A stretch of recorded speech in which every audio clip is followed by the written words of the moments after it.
Hey, what's up, fellas? I'm Malicious Female Fan Steve Malicious here, back with the Galaxy Z Flip 3 5G after 2 weeks. But before all of that, thank you so much to all the new subscribers, up over 4,800 as of the taping of this video. If you've been loving all the tech, BlackBerry, new stuff like the Flip, whatever it happens to be, go ahead and tussle that subscribe button. It certainly means a lot to me. Okay, so 2 weeks. I'm going to title this basically, Does It Get Old or something similar. I've seen a lot of people on Twitter saying that they're returning it or they're done with having to open it up to use and do basically anything you want to do on the phone. You have to open the phone up for. Now, this is something that I addressed in the last video saying, yeah, that's the case. You kind of know that going in, and it does limit the things that you do on the phone. You're less prone to be on Facebook constantly, Twitter constantly, all the rest of it. There's that barrier to entry to updating that Twitter feed if you got to open it up every time you want to do it, which does have some value. And for me, opening it up every time I need to use it hasn't annoyed me. It hasn't gotten to the point where it's old or I'm done with it or I'd want to return the phone. And I started to think about that. I was like, well, why is that? Well, usually when you have, I wouldn't call this a gimmick, but gimmicks wear off because there's no purpose to them. There's no value there. So a gimmick for the sake of a gimmick or a goofy feature and out there, 100 times space zoom, right? On the Samsung S20. That type of thing wears off because there really isn't a lot of practical application to it.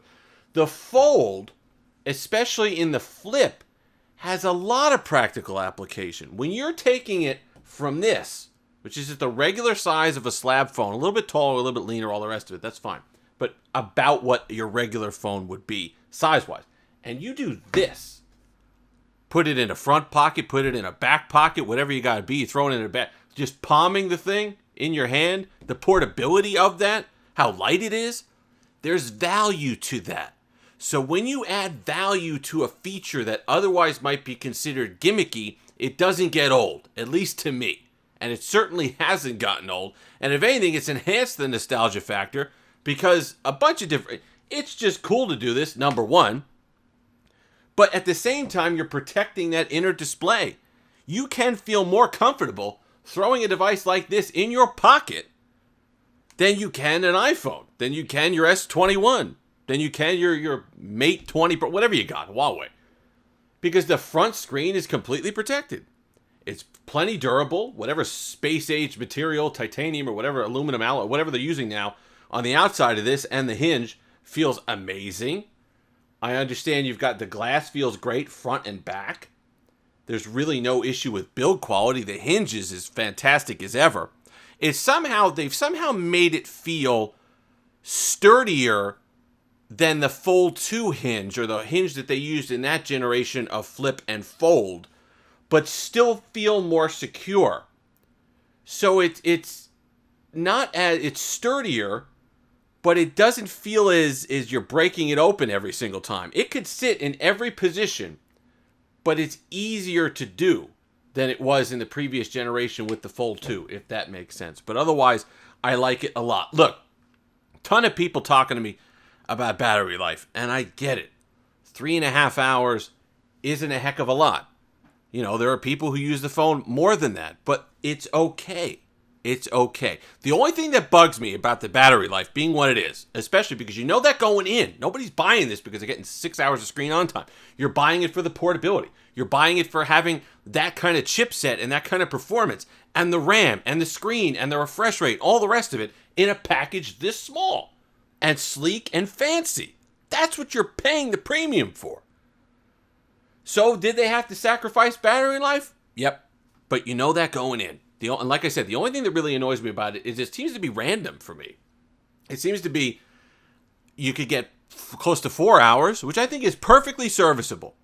When we step back and recognize how we use our devices, 4 hours for most people is fine. More than fine. Incredibly serviceable. You could get away with that. Think about how long you use, and I use the iPhone as an example specifically. I'll talk about it in a moment. Think about how long you use your iPhone for, if you're an iPhone user. You getting 3 and 4 hours of screen on time? If you got anything other than the XL version or the bigger version of the Pro, Max, I'm sorry, that's pretty much it for your day anyway.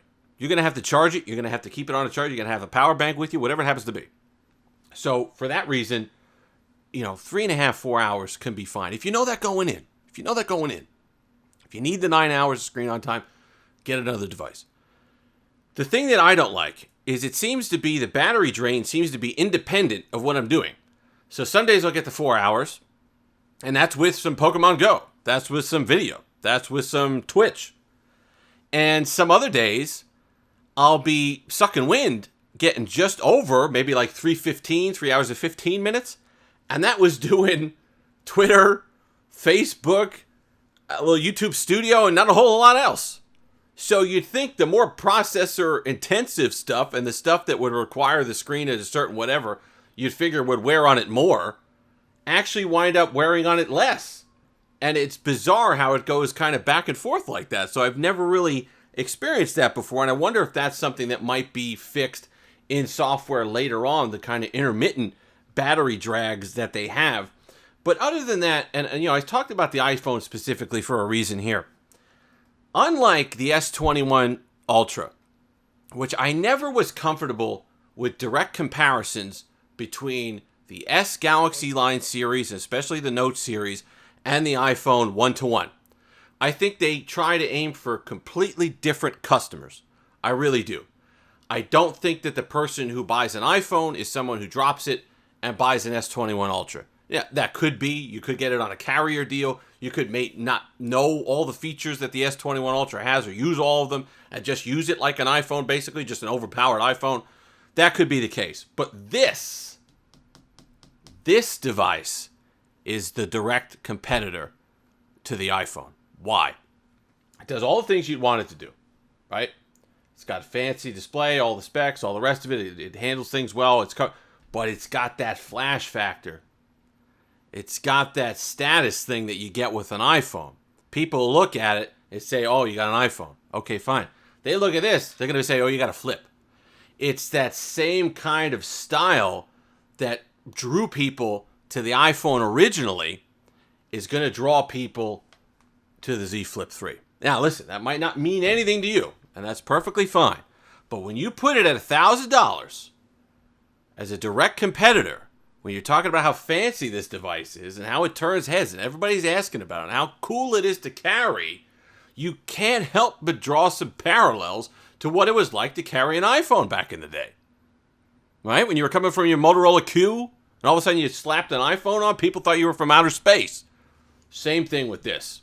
Don't discount that. Don't discount that. There's certainly a portion of the consumer base that takes stuff like that into account.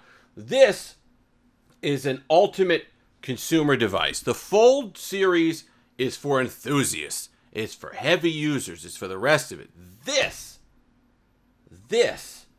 is just that, like, remember when Steve Jobs first came back and they had the 4 products, right? They had the Pro version and they had the consumer version. Okay, this is Samsung's first consumer version phone in a while that's got that wow factor to it. And I promise you, if the only thing that I got a problem with on this thing is the battery life, and I said I don't really have a problem with it because A, there's ways around it, and B, you know that going in.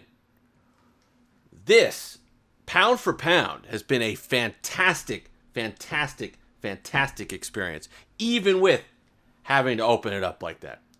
Absolutely solid, well-engineered, fantastic, great performance with the Snapdragon AAA. Think about what they were able to get in this phone. Look at how thin that is. Just with the two of them together. I mean, it's not super thin, obviously, compared to other devices. But when you fold it out, look at how thin that is. What they've had to cram into there. And I'm not some fanboy that's going to sit here and gush over a device. But you can't help but acknowledge how well this thing is engineered and how well built it is. Especially compared to the previous version of this. And even compared for the Fold 2. The Fold 2 is fantastic and solid and excellent. And I still own it. This is a step ahead. This is another step ahead. And they've done a really excellent job. And I promise you, if you're on the fence and you know that your battery life is going to be limited, don't think that the folding is going to get old. Because it's not a gimmick for the sake of a gimmick. Having to open it up to use the screen, A, helps you with your screen time. All right? You could live life. You could do some other things instead of staring at this screen all day. But this other time, It adds value. Closing it down into, closing it down into this compact form factor has value for sure and makes this an awesome, awesome, awesome device to carry around. If you've made it this far, like, comment, subscribe, all that fun stuff. Until next time, any other questions, put them in the comment section below. Have that Steve-alicious day.